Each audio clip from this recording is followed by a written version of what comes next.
다니엘의 제3묵시, 세 번째 묵시, 다니엘이 직접 받은 첫 번째 묵시가 뭐였죠? 첫 번째 묵시는 바다에서 나온 내 짐승의 환상에 관한 것이었고, 그리고 7장에 나왔죠. 그리고 8장에서 을레강변에서 숫양, 순명소, 메데바사 헬라 제국에 관한 예언의 말씀이었습니다. 그리고 이제 세 번째 9장에서 우리 살펴보고 있는데 72대 묵시에 대한 이야기를 살펴보고 있습니다. 72대 묵시는 다른 묵시하고는 다르게 그 예언의 범위가 길어요. 그래서 지금 이스라엘 백성들이 포로로 끌려왔는데 포로에서 귀환하게 될 것, 그리고 돌아가서 성전을 재건하게 될 것, 그리고 예수 그리스도가 오실 것, 그 다음에 적 그리스도가 나타나서 아주 힘든 시기를 보내야 되는 만수의 대환란, 그리고 예수 그리스도 재림하셔서 우리가 천년왕국 하나님의 나라 도래, 여기까지에 대한 이야기를 짧지만 24절에서 27절의 말씀까지 그 내용을 담뿍 담고 있어요. 그 말씀에 대해서 주시려고 지금 그 앞에 내용 가운데 뭐가 있냐면 다니엘이 기도하는 중에 이 환상을 보여주었다, 이런 내용이에요. 70일의 묵시는 다니엘이 예레미야서를 읽고 예레미야 선지자가 70년이 차면 다시 회복시켜준다라고 하는 그 기록을 다니엘이 읽고 민족을 위하여 또 예루살렘의 회복을 위하여 그가 뭐 하면서요? 금식하며 죄를 뒤집어 쓰고, 그리고 그렇게 하나님 앞에 회개하면서 간절하게 기도했을 때 그 기도의 응답으로 가브리엘 천사를 통해서 주신 이 말씀이 70일의 환상, 70일의 계시예요. 언제였느냐 그러면 우리 지난주에 살펴본 바처럼 아수에로 왕의 아들 다리오가 원년이었을 때, 나라를 세움을 받았을 때였습니까? 그때가 언제였을까요? 메데바사 연합군이 바벨론에 술파티를 벌이던 그날 바벨론 도성을 무너뜨리게 되고, 그리고 메데 왕 다리오가 왕이 되었어요. 원래는 누가 되어야 됐냐면 바벨론의 고레스가 왕이 되어야 되는데 자기 삼촌이자 장인이 될 다리오에게 왕이 되십시오, 이렇게 했었는데요. 그가 황제로 등극하던 때가, 다시 말하면 바벨론 벨사살이 멸망한 때 아닙니까? 주전 539년이었습니다. 그런 와중에 이제 바벨론이 망하고 메데바사가 세력이 확장되고 정권을 차지하게 되었지 않습니까? 그러면 한 나라의 정권만 5년짜리 정권만 바뀌어도 나라가 뭔가 확 뒤집힐 거다라고 하는 예상을 하는데 제국이 바뀌잖아요. 제국이. 그러면 이제 내가 몸담고 있는 바벨론 제국, 비록 얼마짜리? 하루짜리 자기가 총리가 됐잖아요. 세 번째 지위를 주겠다, 벨사살이 나타난 벽에 쓴 글씨를 해석하는 사람에게 그것 때문에 총리 자리가 비었어요. 그런데 이제 그것도 하루 일장 춘봉처럼 하루 총리가 싹 하고 다른 정권이, 다른 제국이 들어서게 됐잖아요. 그러면 엄청난 변화가 올 것이고, 내가 전 제국의 하루짜리지만 총리였지만 새로운 제국이 들어서면 과거 사람이니까 내가 멸망시킨 새로운 등장한 나라에서는 거기에 쓰임 받기가 어렵고 오히려 숙청이나 제거의 대상이 될 법한데, 하나님의 역사는 달라요. 풀어가시는 방식이. 어쨌든 다리오를 통해서 다니엘의 그 총명함과 재능과 청렴함과 이런 것들을 청렴함과 이런 것들을 다 알게 하셔서 그를 새로운 메데바사 제국의 총리로 3명 중에 1명으로 그 중에 수석 총리가 되게 하나님께서 역사하셨어요. 원래 전 정권 사람들 가져다 쓰는 법이 별로 없잖아요. 그런데 그런 일을 주었단 말이죠. 그러면 다니엘은 봐라, 내가 이런 사람이다. 어느 제국이든지 날 필요로 하잖아. 이렇게 했었을 법하지만 그런 거에 자기 도취 이런 거에 빠지지 않고 뭐 했느냐 그러면 이 변화무쌍한 제국이 바뀌는 이 환경 속에서 하나님의 뜻은 과연 무엇일까? 그걸 알고 싶었던 거예요. 하나님의 뜻을 알기 위해서 여러분 어떻게 해야 됩니까? 누구 기도원에 신통한 목사님을 찾아가야 됩니까? 성경을 다니엘이 에레미야서 22장, 25장 막 그 말씀을 읽어보니까 우리 민족이 포로로 끌려왔는데 70년이 차면 다시 귀환시키겠다라고 하는 예레미야 선지자의 예언이 써있던 거예요. 그걸 읽고 나니까 가슴이 벅찬 거예요. 자기가 생각해보니까 포로로 끌려와가지고 벌써 66, 67년이 됐어요. 계산해보면 605년에 주전 605년에 포로로 끌려왔고 지금 다리오 왕이 원년이 되었으니까 거기서 539년을 빼니까 66이에요. 벌써 몇 년 됐어요? 66년, 67년 이렇게 흘러가고 있단 말이에요. 그러면 예언된 70년이 곧 세워지는 거죠. 다니엘의 나이는 몇 살쯤 됐을까요? 적어도 15살 끌려왔으니까 거기다가 15 하면 81세가 되었어요. 적어도 그 이상일 수도 있고 어쨌든 66년, 67년이 되면 예레미야 선지자에 의해서 예언되어진 70년 이스라엘 백성들의 귀환에 대한 예언이 이제 성취될 날이 얼마 남지 않았어요. 우리 같으면 하나님은 우리가 기도하고 나는 건 하나님의 뜻대로 다 할 거니까 그렇게 생각할 수 있지만 다니엘은 안 그랬어요. 기도했어요. 늘 기도가 몸에 배는 사람이었고 하나님은 우리의 기도를 통해서 일하시는 분이심을 그가 알았기 때문에 기도했어요. 어떤 기도했어요? 간절한 회개의 기도를 했어요. 자기의 죄가 있는 것도 아니에요. 다니엘 어떤 사람입니까?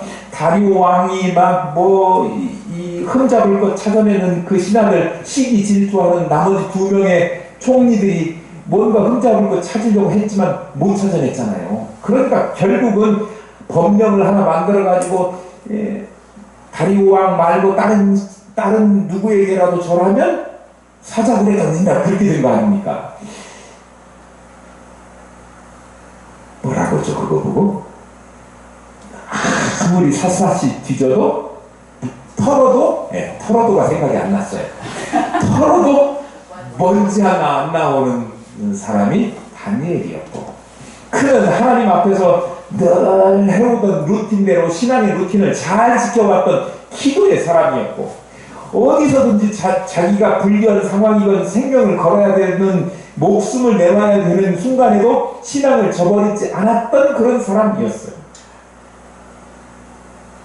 그런 그가 하나님의 뜻을 알고 70년이 거의 다 찬다고 하는 것을 알고 한 일이 뭐였느냐 그러면 기도했다. 하나님 우리 민족을 긍휼히 여기시고 잘못해서 성전도 빼앗기고 나라도 빼앗기고 예루살렘은 폭삭 주지 않고 성전도 허물어졌는데 그리고 바벨론으로 포로로 끌려와서 개 돼지 같은 생활을 하고 있었지만 하나님께서 그래도 하나님의 백성을 약속하신 대로 돌려보내실 줄 믿습니다. 그간에 우리가 잘못한 것 있거든 용서해 주시고 우리 민족이 잘못한 것 하나님 용서하여 주옵소서. 우리 나라의 일은 내일이 아닌 것이 아니고요. 우리 나라의 일이 곧 내일인 것처럼 동일시하는 거예요. 우리도 우리 민족과 나라를 위하여 기도해야 될 줄로 믿습니다. 우리 민족이 지금 뭔가 우리 나라가 잘 가는 것 같으면서도 못 가는 것이 너무 많아요. 그 중에는 우리 믿음의 사람들이 잘 살지 못했던 일들도 참 많아요. 위정자들이 백성을 생각하지 않는 일들도 참 많아요. 이 나라가 잘못하고 하나님 무시하고 백성을 무시하고 이런 나라가 되어버렸으니 하나님 이 민족을 긍휼히 여기시고 잘못을 회개하니 다시 돌이켜서 하나님 잘 섬기는 하나님의 말씀이 이 땅에도 이루어지는 그런 나라를 만들어 주옵소서. 다니엘과 같은 기도를 해야 될 줄로 믿습니다. 아멘. 기도했을 때 하나님께서 다니엘의 기도를 들으시고 응답하셨는데 다니엘의 기도는 뭐에 대한 기도였어요? 사실 70년 약속한 것을 붙들고 한 기도였어요. 그런데 오후에 또 말씀드릴 거예요. 근데 미리 맛보기 예고편을 봐야 선전을 자기도 모르는 사이에 선전을 많이 보다 보면 이게 막 세뇌가 돼갖고 오후에 가고 싶은 마음이 있다가도 오후에 안 가야지 이렇게 된다고. 오후에 안 가실 거예요. 뭐냐 그러면 70년 지나면 고국으로 돌아가게 될 것이다 라고 하는 거에 대한 간구, 그것만 보고 간구를 했는데 하나님께서는 응답을 얼마큼 하셨냐면 70년 말고 그 뒤에 앞으로 예수 그리스도 재림하셔서 하나님의 나라 도래될 때까지에 대한 그런 이야기를, 이 세상 끝날까지에 대한 이야기를 하고 있어요. 그러니 하나님은 우리가 조금 기도해도 많은 거 주시는 하나님이심을 믿고 열심히 기도하시는 저와 여러분 될 수 있기를 축복합니다. 그 기도한 거에 대한 응답을 24절에서 27절까지로 응답을 주셨는데 그 응답의 내용은 오후에 살펴볼 거고 그 응답을 너무 빨리 하셨어요. 얼마나 빨리 했느냐. 21절 보겠습니다. 곧 내가 기도할 때에 이전에 환상 중에 본 그 사람 가브리엘이 빨리 날아서 저녁 제사를 드릴 때 즈음에 내게 이르렀더니, 처음에 다시 내가 기도 마쳤을 때에 기도할 때 아직 기도하는 중이에요. 끝난 게 아니에요. 근데 그때 하나님께서 가브리엘 천사를 빨리 가! 그래가지고 빨리 날아서 저녁 제사 드릴 때쯤에 다니엘에게 가브리엘 천사가 오게 되었다. 그런 얘기. 기도 마친 후가 아니고 여전히 기도를 하고 있는 도중에 다니엘이 가브리엘 천사를 이전 환상 중에 봤죠. 그래서 저게 가브리엘 천사구나 이게 알았어요. 언제 알았어요? 여러분 기억나시나요? 8장에서 15절에 보면 을레강변에서 두 뿔난 숫 양과 한 뿔난 숫 염소 그 환상을 보았을 때 그 환상의 내용에 대해서 누구를 보내서 알게 하셨죠? 가브리엘 천사를 보내서 알게 하셨습니다. 그때가 벨사살 왕 3년 되었을 때예요. 8장 1절에 써 있어요. 그럼 벨사살 왕 3년이었을 때가 언제냐면 벨사살 왕이 처음에 즉위하던 때가 주전 553년이니까 3년째면 몇 년이에요? 주전 550년. 이거는 계산 안 돼요. 오후에 더 복잡한 수학 계산을 해야 되니까 이거는 좀 연습삼아 해주세요. 머리를 좀. 553에서 3년 지났으니까 몇 년이요? 550년. 그리고 9장 1절에 지금 다리우 왕 원년에 하나님께서 이 세 번째 제3묵시를 주신 거잖아요. 70일의 묵시. 다리우 왕 원년이 몇 년이라고 했죠? 주전 539년. 바벨론이 멸망하던 해. 벨사살이 사라지던 해예요. 그러면 몇 년 지났습니까? 550년에서 539년을 빼면 11년. 언제 봤어요? 11년 전에 보았던 가브리엘 천사를 이제 잊어버리지 않고 지금 다시 보냈다라고 하는 것을 알게 되는 거죠. 어쨌든 이 가브리엘 천사가 그냥 보통으로 날라와서 유유자적하면서 구경을 다 하고 온 것이 아니라 빨리 날아서 왔다, 그렇게 기록하고 있습니다. 왜 빨리 날아왔을까요?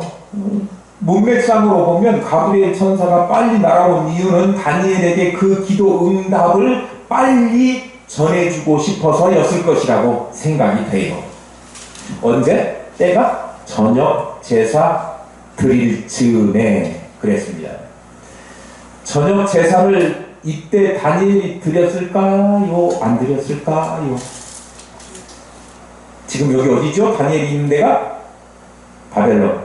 그리고 멸망하고 메데바사 제국이 들어선 거예요. 장소는 거기에. 예루살렘이 아니에요. 예루살렘 성전은 어떻게 됐죠? 파괴됐어요. 없어졌어요. 그 이후로 제사가 거기 있게 된 거예요? 어떻게 된 거예요? 없어졌어요. 그리고 다시 더군다나 지금 바벨론에 왔으니까 바벨론에서 예루살렘식 제사를 할 수도 없었고 하지도 않았고, 뿐만 아니라 또 어떤 일도 있었어요? 다른 신에게 전하지 말라, 다른 누구에게라도 전하지 말라, 이런 분위기거든요. 그러니까 제사 못하고 기도도 매일 해야 되는데 눈치 보고 안 하는 척 하는 그런 사람들도 있었을 건데, 누구만? 다니엘만 오직 하루에 3번씩 예루살렘을 향하여 창문을 열어놓고 기도했던 그 일을 우리가 기억하고 있지 않습니까?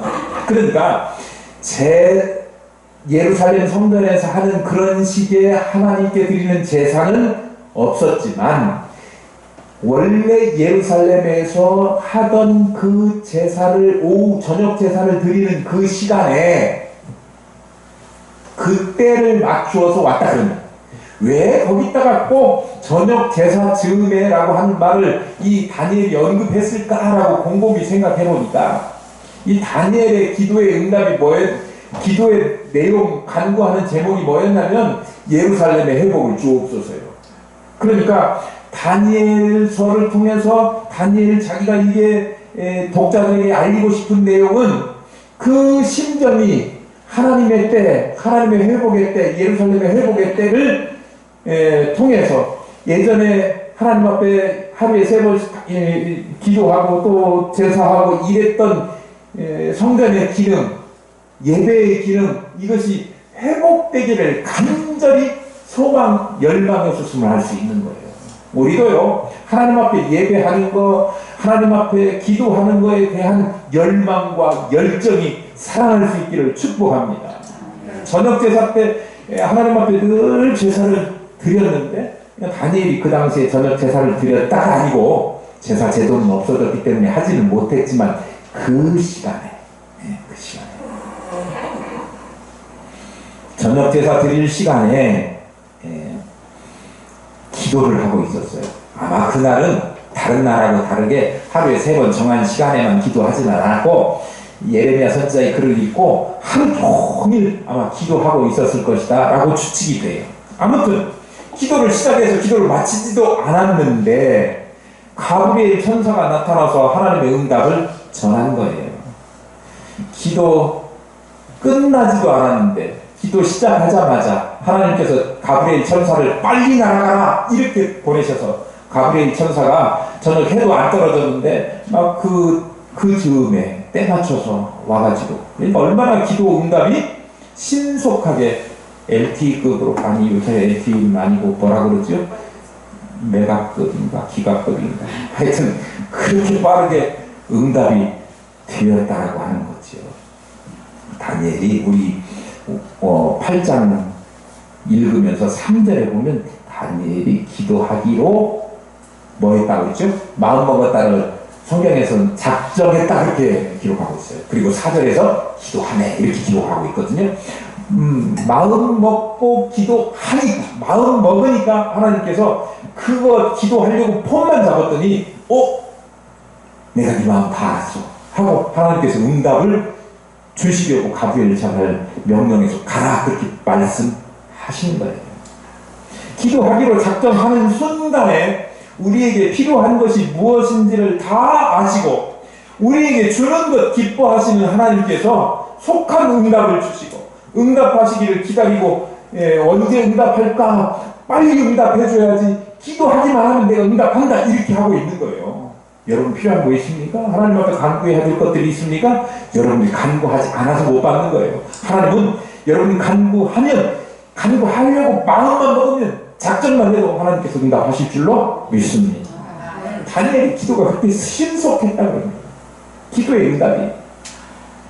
그렇게 신속한 응답을 받으려고 하면 어떤 기도해야 되는가를 오늘 본문이 우리에게 가르쳐줘요. 그 첫 번째가 뭐냐? 20절. 한번 같이 읽어주실래요? 시작. 내가 지각지 말아요 기도하며 내 죄와 내 백성 이스라엘의 죄를 자복하고 내 하나님의 거룩한 산을 위하여 내 하나님 여호와 앞에 간구할 때. 신속한 기도 응답의 첫 번째 조건은 진실한 회개가 동반되어야 된다. 이미 앞에서도 다니엘이 민족을 위하여 내 죄인 것처럼 그렇게 회개했어요. 근데 그런 기도를 했다고 하는 그것을 또 20절에 반복해서 기록하고 있는 거예요. 그만큼 신속한 기도를 응답받기 위해서는 뭐가 중요하느냐 그러면 먼저 이 회개가 선행되어야 된다라고 하는 거죠. 회개는 뭐 때문에 하는 거죠? 죄 때문에 하는 거죠. 예. 죄가 없는 사람은 없잖아요. 죄는요 하나님과 인간 사이를 막는 장애물입니다. 죄가 있으면 하나님 앞에 나아갈 수도 없고 우리가 하나님 앞에 기도해도 하나님 앞에 도달되지도 않아요. 그게 장애물이에요. 벼랑박이에요. 예.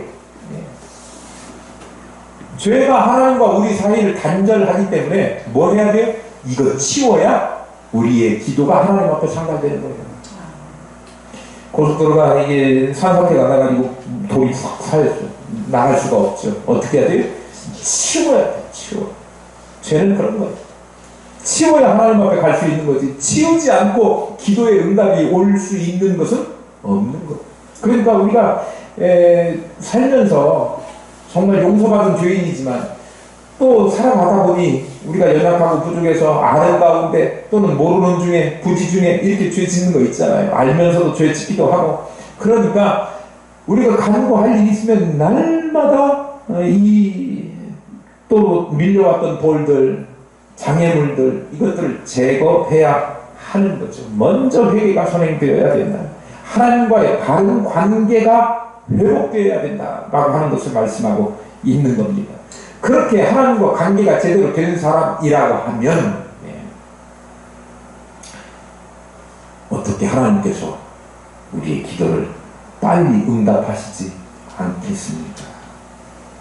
하나님은 당신과의 올바른 관계가 정립된 바른 관계가 된 죄 문제를 해결한 그의 백성들, 그의 자녀들의 기도를 속히 응답하실 줄로 믿습니다. 다니엘이 죄를 자복하고 그리고 거룩한 하나님의 거룩한 산을 위하여 간구했다. 그렇게 20절에 기록했지요.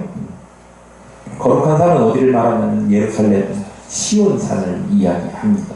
하나님의 거룩한 산 시온은 시온을 위해서 기도한다. 그 이야기는 예루살렘을 위해서 기도한다. 그런 얘기는 예루살렘의 회복을 위해서 기도한다. 그런 말씀입니다.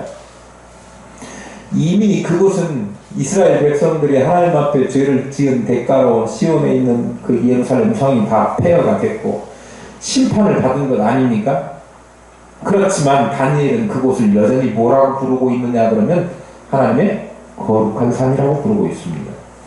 거룩한 산이라고 부르는 것은 그 산이 본질적으로 거룩해서가 아니라 왜 거룩한 산이 된 거예요? 하나님께서 거기에 자기의 이름을 두시려고 택한 곳이 거룩한 산, 예루살렘, 시온산이기 때문에 그래요. 원래 거룩하기 때문이 아니에요. 하나님께서 내 이름을 주려고 택한 곳이기 때문에 거룩해진 거예요. 그래서 그곳 거룩한 산, 그 거룩하게 하나님께서 구별하신 곳에서 하나님의 백성들이 언약한 대로 예배하고 제사했지 않습니까? 예배가 있었던 곳이에요. 예루살렘에서 하나님을 예배하는 그 영광스러운 것이 사라져버린 때였어요. 그런데 그 영광스러움을 회복해 하옵소서 이렇게 기도했다고 하는 거죠. 회개한 다음에 그가 간구했던 내용은 뭐냐 그러면 70년 곧 70년이 회복되는데 이 빨리 앞당겨 주셔서 예루살렘으로 돌아가서 예전에 하나님 앞에 예배했던 그 하나님의 영광을 회복하는 은혜를 주십시오라고 하는 거예요. 여러분 같으면 무슨 이야기 할 것 같아요? 자, 지금 상황이 이거예요. 예를 들자면 우리 권사님이 지금 11월 4일날 이사 오는데 이사 올 거예요. 이 동네 살다가 딴 데 갔다가 다시 일로 오니까 비슷하네. 그러면 뭔 기도를 해야 되느냐 그러면 하나님 이번에 이제 큰 순서가 돼가지고 여기 이제 들어오게 됐습니다. 그런데 이번에 가면 내가 새로 아파트 이제 들어가야 되니까 텔레비도 새로 사야 되고 침대도 새로 사야 되고 냉장고도 한번 바꿔야 될 것 같고 하나님 이거 바꿀 수 있도록 하나님 도와주세요. 이렇게 가려. 우리 권사님 그런 기도 안 해. 근데 가려 그렇다. 그래야 될 것 같지 않습니까? 이사 날짜가 남았는데 곧 예루살렘으로 돌아가 이제 곧 한 3년이면 가요. 여태까지 66년 7년 지났으니까 이제 간단 말이에요. 그러면 하나님 3년 동안 이제 가서 이제 할 거 이제 잘 이렇게 해주십시오라고 기도를 해야 될 것 같은데 다니엘은 그 기도 안 했어요. 가서 이제는 내가 이방 땅에서 포로 생활하면서 당한 수치와 모멸감과 이런 것 정말 인종차별과 이런 것 다 잊어버리고 거기 가서 정말 편안한 노후를 살게 해주십시오. 그게 기도 제목이 아니고 다니엘은 하나님 거룩한 산 시온산 예루살렘이 회복되어서 하나님께 예배하는 그 예배의 재현 하나님의 영광의 재현이 있기를 위해서 내 유익이 아니고 내 앞으로의 장래에 먹고 살 것이 아니라 하나님의 영광을 위해서 기도했다. 오늘 권사님이 이 동네로 이사 오면 식구들 다 이제 어머니도 오신다고 그랬으니까 함께 교회에 오게 되는 거 꿈꾸고 기도하시는 줄로 믿습니다. 아침에 그 얘기했어요. 네.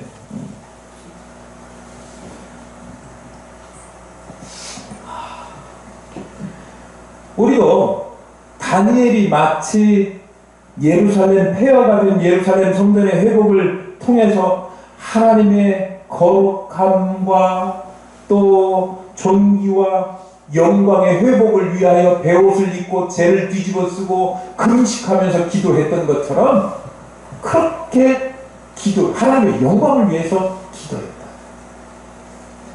우리가 성도라고 불리우지만 우리가 본질적으로 거룩해서 성도입니까?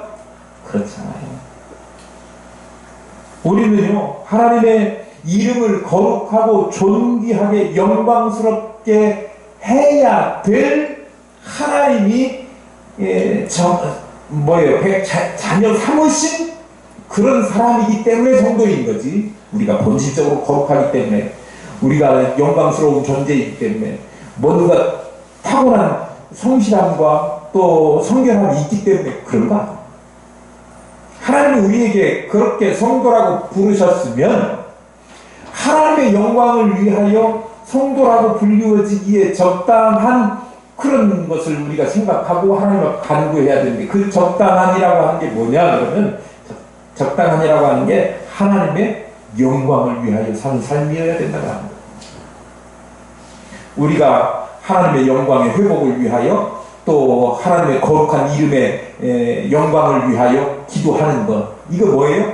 누구를 위하는 거예요? 나 자신을 위하는 게 아니라 하나님을 위하는 거예요. 하나님의 일을 위한 일을 기도로 하라, 그런 말씀입니다. 그러면 하나님께서 우리의 기도를 들으시고 우리의 잘못을 아뢰는 회개의 기도와 하나님의 영광을 위하여 하는 기도를 들으시고 하나님께서 응답하시되 속한 응답을 주실 줄로 믿습니다. 하나님 영광을 위하여, 자신의 영광을 위해서가 아니라 하나님의 영광을 위하여 간구하셔서 속하게 응답하시고 지체치 아니하시고 응답하시는 하나님의 응답을 다 받는 저와 여러분 될 수 있기를 축복합니다. 가브리엘 천사를 통해서 주신 빠른 응답의 내용이 뭐냐? 구체적인 내용은 제가 오후에 24절에서 27절 할 때 말씀드린다고 했는데, 그것을 응축한 것, 꽉 뭉쳐놓은 것이 뭐냐? 그럼 22절입니다. 볼게요. 내가 가르치며 내게 말하여 이르되, 내게 가르치며 내게 말하여 이르되, 다니엘아, 내가 이제 내게 지혜와 총명을 주려고 왔느니라. 다니엘이 죄를 고백하고 회개하고 하나님의 예루살렘의 성전의 회복과 그리고 성전 회복을 위해서 기도했을 때 다니엘에게 가브리엘 천사가 와가지고 한 말씀이 뭐였느냐 그러면, 뭐 하라고 왔다고요? 지혜와 총명을 주려고 왔다. 가브리엘 천사를 그래서 보냈다는 거예요, 하나님께서. 천사 가브리엘을 통해서 하나님의 계시의 말씀을 다니엘에게 알려주고, 그리고 다니엘이 하나님의 구속사에 있어서 아주 장엄한 계획을 알 수 있도록 하기 위해서 지혜와 총명을 주시겠다고 하는 거예요. 우리 성경을 읽어도요, 계시의 말씀, 이 하나님의 말씀 읽어도 어떤 때는 모를 때가 많아요. 목사님은 다 알지 않아요? 몰라요. 저는 목사가 되면 저절로 성경이 다 알아지는 줄 알았어요. 안 그렇더라고요. 제가 박사학위를 받았는데 박사학위 깨달은 것이 하나 있어요. 내가 정말 모르는 게 너무 많구나. 그거 하나 깨달은 것 같아요. 하나님의 말씀을 읽어도 들어도 무슨 뜻인지 모를 때가, 이해할 수 없는 때가 많고, 이해했다고 하더라도 믿어지지 않는 그런 사람들도 많이 있는데, 그렇다고 하면 하나님의 계시의 말씀이 무슨 소용이 있겠습니까? 그런데 하나님께서 그 사람에게 성령을 통하여, 하나님의 영을 통하여 지혜와 총명을 주셔서 하나님의 의도와 뜻을 계시의 말씀을 읽을 때에, 들을 때에 깨닫게 하시고, 알게 하시고, 믿어지게 하시는 그 은혜를, 지혜와 총명을 주신다, 그런 이야기예요. 저와 여러분이 그 지혜와 총명을 받기를 바랍니다. 아멘. 어떻게 살아야 하는지 그것을 알려주시고 방향 제시를 해 주시려고 하나님께서 가브리엘을 통해서 다니엘에게 천사를 보내셨다.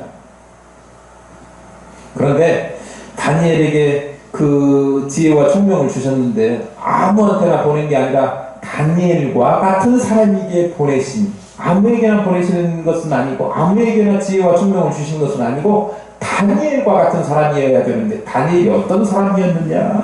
23절입니다. 곧 내가 기도를 시작할 즈음에 명령이 내렸으므로 이제 내게 알리러 왔느니라. 너는 크게 은총을 입은 자, 그런즉 너는 이 일을 생각하고 그 환상을 깨달을지니라. 이 일은 뭐냐면 24절 27절에 주어진 하나님의 계시예요. 묵시예요. 그리고 그 묵시에 대한 환상을, 뜻을 깨달으라, 그런 이야기예요. 네, 그거는 이제 오후에 말씀드릴 거니까.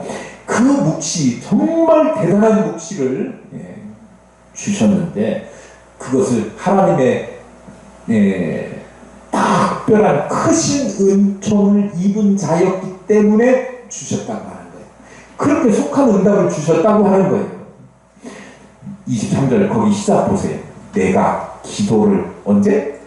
시작할 즉, 기도를 다 마쳤을 때가 아니고 기도를 시작했을 때 응답을 보내주신 거예요. 얼마나 빠르게 응답하셨냐? 왜 빠르게 응답하셨을까요? 크게 은총을 입은 사람이 다니엘이었고, 다니엘이 기도하니까 하나님께서 빠르게 응답하셨다는 거예요. 은총을 입었다라고 하는 얘기는, 은총을 입었다라고 하는 이야기는 무슨 말이냐 그러면, 큰 사랑, 매우 소중하게 여기는 그 대상이었다라고 하는 거예요. 저라도 다니엘을 그렇게 생각하지 않을 수 없을 거예요. 왜냐하면 그가 풀무불 앞에서도, 사자불 앞에서도 절대 하나님을 배반하지 않았고, 하나님을 떠나지 않았고, 하나님을 한결같이 목숨 걸고 섬겼기 때문에 하나님이 보시면 눈에 넣어도 아프지 않을 만큼 소중한 사람이었고, 그러니 하나님께서 특별하게 아끼고 소중하게 여기는 대상이 누구예요? 다니엘. 그래서 이름을 뭐라고 불렀어요? 다른 별칭을 내 크게 은총을 입은 자. 그러니까 하나님께서 기도를 시작하려고 하자마자 가브리엘 천사를 보내서 응답하신 거예요. 여러분, 빨리 속한 응답을 받기를 원하면 하나님 앞에 먼 사람들하고요, 크게 은총 입은 자가 되십시오. 하나님 앞에 매우 소중한 존재로 여겨지는 삶을 사시기를 바랍니다. 뭔가 자기가 필요해서 요구를 한다고 합시다. 이 뭔가는 매우 소중한 것입니다. 예를 들어 뭘 해야 소중하다고 생각할까요? 돈. 여러분 돈 좋아하죠? 저도 좋아해요. 돈을 달라고 했을 때 두 가지 문제가 있어요. 돈을 달라고 했을 때 받을 수 있느냐 못 받느냐는 두 가지에 의해서 결정돼요. 왜냐하면 돈을 달라고 했는데 내가 줄 돈이 없으면 못 줘. 그죠? 네. 내가 돈이 있어도 이 사람 받을 사람, 내가 나한테 돈을 요구한 사람이 별 볼 일 없거나 신용이 없거나 나한테 밑보인 사람, 맨 나한테 와가지고 돈을 달라고 하면서 뒤만 돌아가고 저쪽에 가면 나 안 본다고 뒷담화하고 악평하고 막 불평하고 이런 사람한테 내가 돈 줄 수 있어요 없어요 여러분? 말해봐요. 없어요. 하나님 앞에 맨날 불평하고 악담하고 막 그렇게 하나님 있기나 해! 뭐 이런 사람들한테 하나님께서 그렇게 하겠어요? 어떤 상황이 왔어도 하나님이 하시는 모든 일은 선하십니다. 그렇게 나간 사람에게 하나님이 은총을 입혀주시는 거예요. 문제는요, 주는 사람은 하나님은 없어서 못 주시는 분은 아니야. 여러분 동의하십니까? 예. 그러면 하나님은 문제가 없어요. 누구가 문제예요? 받으려고 하는 사람이 문제예요. 받으려고 하는 사람. 그 사람이 어떤 사람이에요? 은총을 입을 만하게 살아야 돼요. 다니엘은 그렇게 살았어요. 사자굴 앞에서도 풀무불 앞에서도 목숨을 불사하고 하나님만 섬기기로 결심했고 기도했고 그렇게 살았던 사람이고 민족을 사랑했던 그 하나님의 백성 선민들을 위해서 자신의 모든 것을 바치고자 열정을 불사하며 그렇게 평생을 지금 노비의 몸 몇 살? 91살 아까 91살이라고 했어요? 81살 될 때까지 그렇게 살았던 사람이에요. 어떤 흠도 찾아보기 어려웠던 그런 사람이 다니엘과 같은 사람이었단 말이에요. 그러니까 어떻게 하나님께서 사랑하지 않을 수 있겠습니까? 여러분, 내가 지난번에 어떤 목사님이 내가 돈이 필요해갖고 목사님 내가 요새 힘들어요 그랬더니 그러면 내가 땅이 저 세종에 좀 있는데 그거 담보로 잡아줄 테니까 목사님 찾아서 써 그러더라고. 날 뭘 믿고 근데 그거 안 빌려 썼어요. 안 빌려 썼어. 근데 빌려 쓰라고 빌려 주겠다고 한 마음은 계속 내가 갖고 있는 거야. 근데 사람 살다 보면 역전될 때도 있잖아요. 그 목사님이 돈이 궁했어. 땅은 빨리 안 팔리잖아요.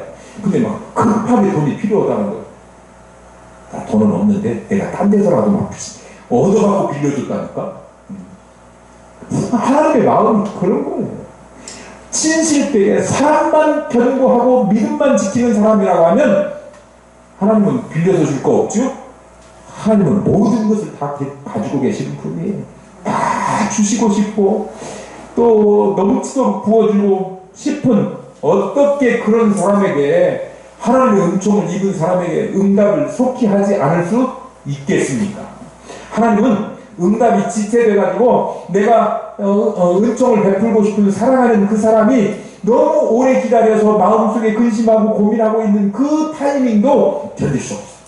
네가 고민하고 있는 것조차도 난 볼 수 없어. 안타까워. 내가 빨리 응답해야 되겠구나. 하나님께서 그렇게 여기신다 그런 얘기예요. 저와 여러분이 하나님 앞에 은총을 크게 입은 자 되기를 축복합니다.